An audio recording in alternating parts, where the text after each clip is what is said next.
नहीं आ जाता है। लेकिन आश्चर्य की बात तो ये थी कि आज भी वह तोता खाना लेकर उड़ जाता है। इस तरह हर रोज वह तोता खाना खाते समय आता था और खाना लेकर उड़ जाता था। आज तो मैं पता करके ही रहूंगा कि ये तोता रोज रोज खाना कहाँ पर लेकर जाता है। जरूर इसके पीछे इसकी कोई चाल या फिर उसकी मजबूरी होगी।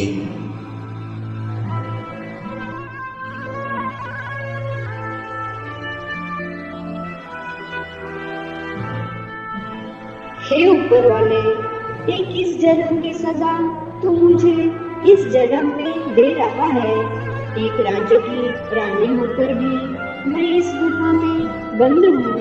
पता नहीं इस कैद से मुझे मुक्ति कब मिलेगी।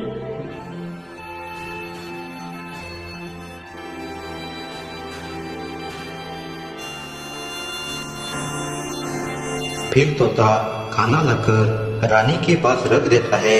ये सब दृश्य गोपाल एक कोने में खड़ा होकर छुपकर देख रहा था। महारानी, ये लीजिए आज का खाना। मैं भगवान से बस यही प्रार्थना करती हूँ कि भला हो उस इंसान का जिससे आपने यह खाना लेकर आए हैं। महारानी जी, वो किसान बहुत ही अच्छे स्वभाव का है। महाराज, आप और मैं अभी कितने दिनों तक यहाँ पर रहेंगे? कुछ तो उपाय कीजिए। आप तनिक भी फिक्र मत कीजिए रानी साहबा, मैं जल्द ही आपको यहाँ से छुड़वा कर ले जाने की व्यवस्था करवा दूंगा। ये सब मैं क्या देख रहा हूँ? मुझे तो ये एक रानी इस गुफा के अंदर पिंजरे में कैद नजर आ रही है और वो इस तोते को एक महाराजा कह रही है। ये कैसा संभव हो सकता है? तभी अचानक गोपाल का एक पैर किसी चोटीली वस्तु पर पड़ जाता है और वो जोर जोर से चिल्लाने लगता है, हे भगवान, ये मेरा पैर, हे भगवान। अरे कौन है वहाँ? सामने आ जाओ। अरे मित्र, तुम यहाँ क्या कर रहे हो? अरे हाँ मित्र, तुम रोज रोज खाना लेकर उड़ जाते हो, इसीलिए मैंने ही आज तुम्हारा पीछा किया और यहाँ तक आ पहुँचा। लेकिन ये सब देखकर मेरा सिर अब चकरा रहा है। मुझे तो कुछ समझ ही नहीं आ रहा है कि आखिर ये सब चल क्या रहा है। लगता है अब वक्त आ गया है मित्र, तुम्हें सब कुछ सच सच बताने का। तो सुनो मित्र, मैं धारा नगरी का राजा चंद्रसेन हूँ और इन जादुई सलाखों के पीछे खड़ी जो है वो महारानी पद्मावती है। पर मेरी समझ में ये नहीं आ रहा है कि तुम राजा होकर तोता कैसे बने और महारानी जी इन जादुई सलाखों के पीछे क्यों बंद है। इसके पीछे भी एक बहुत बड़ी लंबी कहानी है मेरे मित्र। आज से कई वर्ष पहले धारा नगरी के चारों ओर खुशहाली ही खुशहाली थी।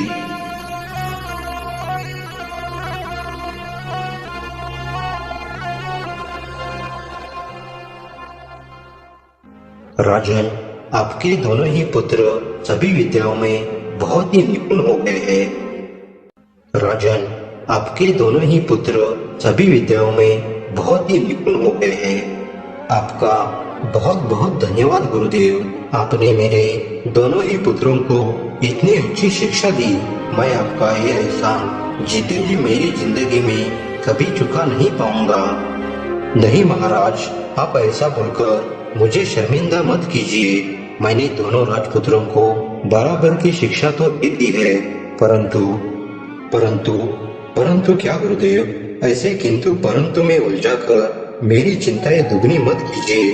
निश्चित होकर बताइए, आप मुझे क्या बताना चाहते हो?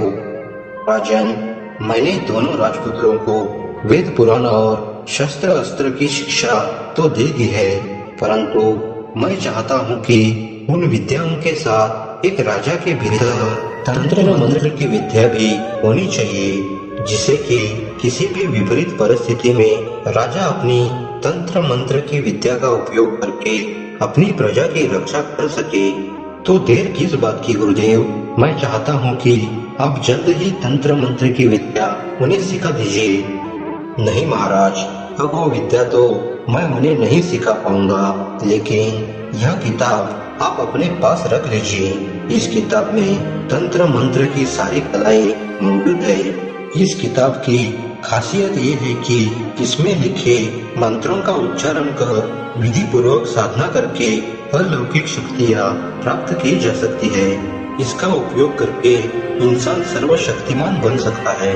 इस किताब में लिखे मंत्रों में इतनी शक्तियाँ है कि किसी भी मृत जीव के अंदर नया जीवन डाला जा सकता है।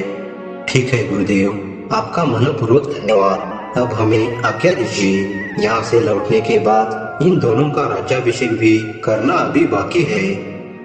विजयी भव। फिर राजा विक्रमादित्य अपने दोनों राजपुत्रों को लेकर राजमहल वापस लौट जाता है और राज्याभिषेक शुरू किया जाता है। राजा के बड़े बेटे यानी चंद्रसेन को राजा के पद पर बिठाया जाता है। आज से इस धारा नगरी का राजा मेरा बड़ा बेटा यानी कि चंद्रसेन होगा और मैं आप सभी के सामने इसकी घोषणा करता हूँ। जैसे ही अपने बड़े भाई को धारा नगरी के राजगद्दी पर बिठाया गया, छोटे भाई नागेंद्र के मन में उसके प्रति ईर्ष्या और दुश्मनी की भावना बढ़ने लगी। मैंने किसका क्या बिगाड़ा था जो मेरे साथ न बड़ा धोखा हो गया। पिताश्री ने चंद्रसेन को राजगद्दी पर बिठाया और मुझे महल के एक कोने में फेंक दिया। नहीं नहीं, मैं ऐसा बिल्कुल भी नहीं होने दूंगा। मैं इसका बदला अवश्य लूंगा और यह राज्य मेरा होगा। मैं बनूंगा इस राज्य का राजा। इसके लिए चाहे मुझे किसी भी हद तक गुजरना क्यों न पड़े। नागेंद्र धारा नगरी को अपनी मुट्ठी में लेना चाहता था। धारा नगरी पर राज करना।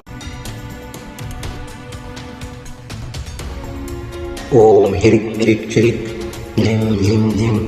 जादूगर का जादू, शैतान की चाल, अब और बर्दाश्त नहीं, दिखा दे अपना कमाल। नागेंद्र इस तरह से कई महीनों तक चुपके से तंत्र मंत्र की साधना करने में लगे रहा। फिर एक दिन उसकी तंत्र मंत्र की यह साधना पूरी हो गई और उसे वो सारी अलौकिक दिव्य जादुई शक्तियाँ भी प्राप्त हो गई।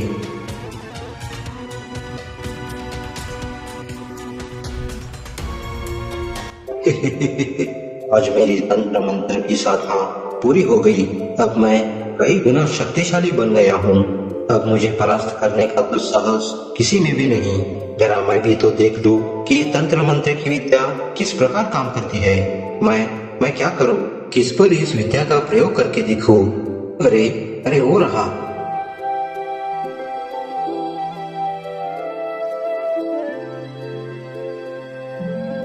ये तो किसी जानवर की हड्डियां पड़ी हुई है। चलो इस पर अपनी तंत्र मंत्र की विद्या का प्रयोग करके देख लेता हूँ।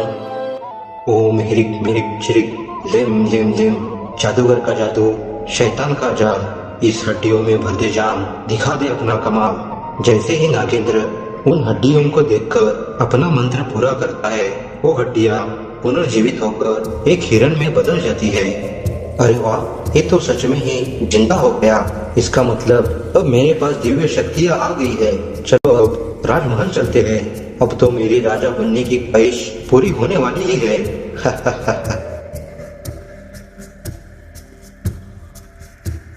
महाराज, आपसे एक निवेदन है। बताओ पद्मावती, क्या बात है? आप आज बहुत उदास लग रही हो। बहुत दिन से मेरा मन कुल देवी के दर्शन करने का हो रहा है। हाँ महारानी, पर एक समस्या है। हमारे कुल देवी का मंदिर बीच घने जंगलों में है। तुम्हें कोई डर तो नहीं? जब आप मेरे साथ हो तो डर किस चीज का महाराज? उत्तम, अति उत्तम। ठीक है महारानी, हम कल सुबह कुल देवी के दर्शन के लिए निकल पड़ेंगे।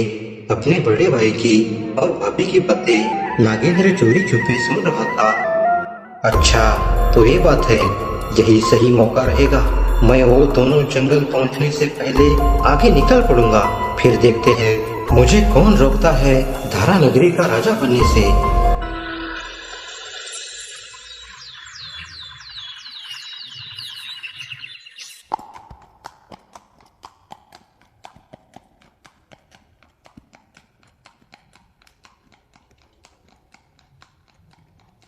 सैनिकों, जंगल बहुत ही घना और डरावना है, इसलिए चलते समय